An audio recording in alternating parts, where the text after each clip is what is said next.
the commandments. We can't get wise on our own. We can't go to these universities and get wise because they're not teaching the scriptures at all. Even in the theology schools, they're not really teaching the scriptures. They're talking about Roman stuff, man. They talking about everything under the sun but this. They talking about go to the book of what? Oedipus or whatever. All these different philosophies. They never stick in the scriptures. All right? Read on. Sorry. Though thou, the commandments, has made me wiser than my enemies, for they are ever with me. I have more understanding than all my teachers, for thy testimonies are my meditation. So, do you necessarily have to go to church? David said what? Oh, how I love your law. We have to keep the commandments. We can keep the commandments and we can walk straight. Once we keep the commandments, then we're affiliated with other brethren who are in the scriptures that keep the commandments. Because that brother will respect you and you will respect him. So if you're not keeping the commandments, then you got a beautiful wife. Say you got a beautiful wife and you go around one of them brothers and you leave her alone with them. If they don't know the commandments, what you think they're going to do to your wife? They're going to try to get at her. But if you keep the commandments, he ain't got one another but leave her with him, it ain't going to happen because he know what the law says. He fear the Most High. He ain't going to even touch it. That's what we trying to get to, man. Our brethren don't know the laws. You know, they don't talk about all these other philosophies, but they don't want to keep the laws. And that's what's destroying us as a people. We're destroyed. Them brothers ain't going to East Oakland and West Oakland trying to wake them brothers up, teaching them how to keep the laws and stuff. That's going to be our way out. When people get shot, they do a march. What's that march doing? Nothing. Nothing. Well, you got a question, sister? Yeah, what really confuses me, you know, our whole history wasn't from here. Right. And I know Christianity is spread out and it's populated in other countries, but where we come from, we had our own culture, we had our own religion, our praise to, like, how does that fit into our culture?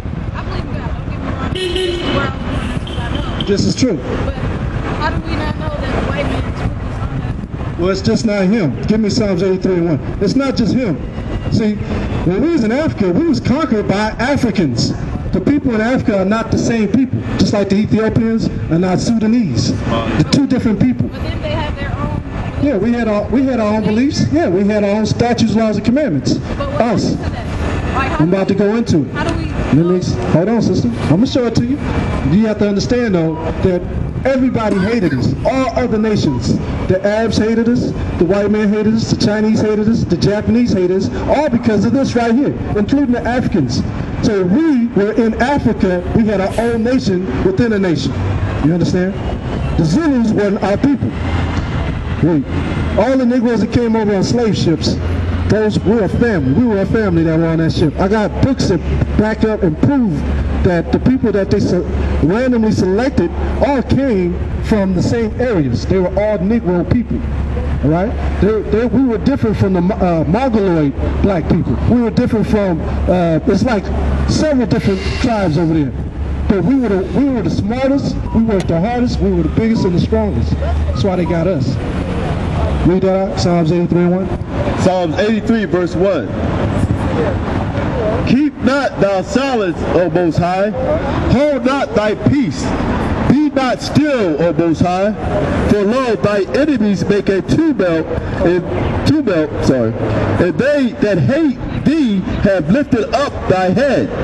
They have taken crafty counsel against thy people. That's what happened during the transatlantic slave trade. All the nations came up against us. Portugal, Spain, England, right? They went over and they got hit. Even the Arabs participated in that. They were the ones who were selling us as well as the Africans. They were selling us where? Didn't you hear that before? The Africans sold the Africans? They weren't our people. Those are different people. Why would Japanese sell their own people into slavery? Why would Chinese sell their own? It never happened to the same nations. They always sold other people into slavery. You see? And it all happened because we ourselves broke these commandments in here. There's a generational curse. You know? And consulted against thy hidden ones, they have said, come, let us cut them off from being a nation, that the name of Israel may be no more in remembrance, for they have consulted together with one consent. Right, so all these people knew what our power was. It was this Bible. All right? They said, let us go and cut them off from being there. That's why we don't know who you are. That's why this brother don't know. We call us as black. We call us as African American. We call us as Negroes. All these different names. I want this brother to read this. This is, tell him the name of the book. This is a black historian who went to Harvard University back in the 60s. Babylon, Timbuktu. Go to that page right there. Read the page number. This is page 90. It says, the black Jews had an advantage over the African tribes. They carried their culture, history, laws, and written records. You see that? So the black Jews who were living in Africa, that was us. They had an advantage over the other Africans. With them, this assured them a constant proceed for the development of higher social organization. All those too, like Timbuktu and all of those different castles and stuff over there, we built those. Just like we built the pyramids in Egypt. All right, same thing. We built it. We were the slaves in Egypt. The Egyptians didn't build it, but the slaves did it. To this day, they don't know how it was built. They know how it was built. They ain't gonna tell you. Just like pyramids down in South America, same people. If you could look at the history of the Aztecs and the Mayans, they were dark, black people who were really here too. All right? Because of the stability of the black Jewish culture, the Jews were not absorbed until the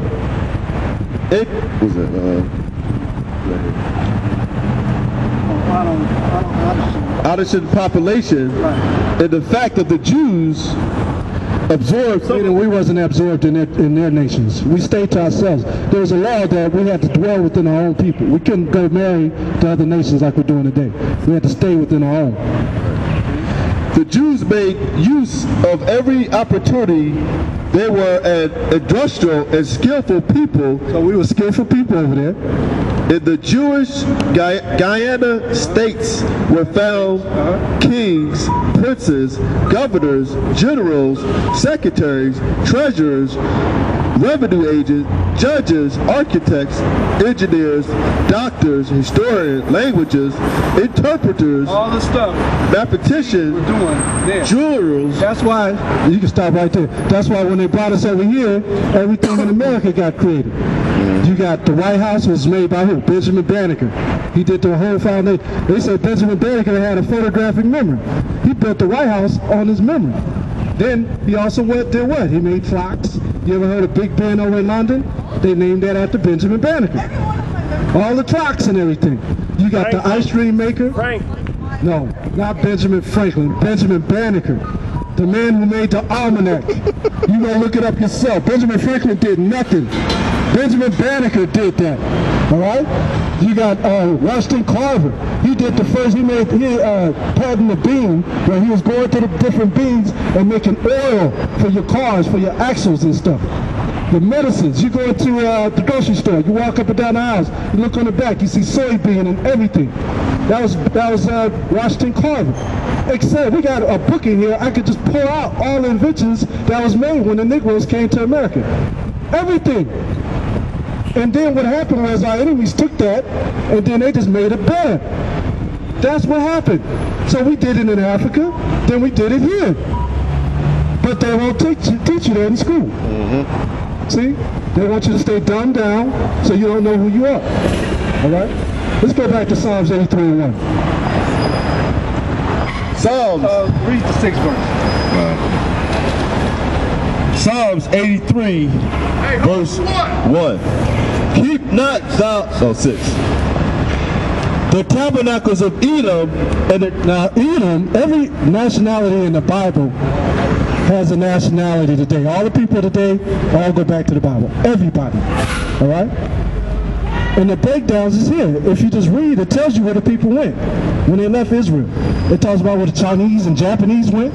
It talks about where the white men went. It talks about where the Negroes went. It talks about where the Philistines went. All right? So now it's about to get into who these people that came up against Israel. Read that again. The tabernacles of Edom. Edom, which is a so-called white man that came up against us. Edom, when Esau was born, he was born what? Red and hairy all over. He was the first white man in the Bible. All right? It don't talk about nobody else skin complexion like that nowhere else in the scriptures, except for Esau. He was the only different one, because the whole world was generally black people. Esau was the first white man in the Bible. And Ishmaelite, you ask an Arab today, who's your forefather, they'll tell you, we come out of Ishmael. All right? They know who they are. Read on. And Moab is the so-called Chinese people. In Ezekiel 25, it says that they went to the Far East. They went to Babylon, they went to Far East. Read. And the Hagarenes The Hagarenes are the East Indians. Gebal and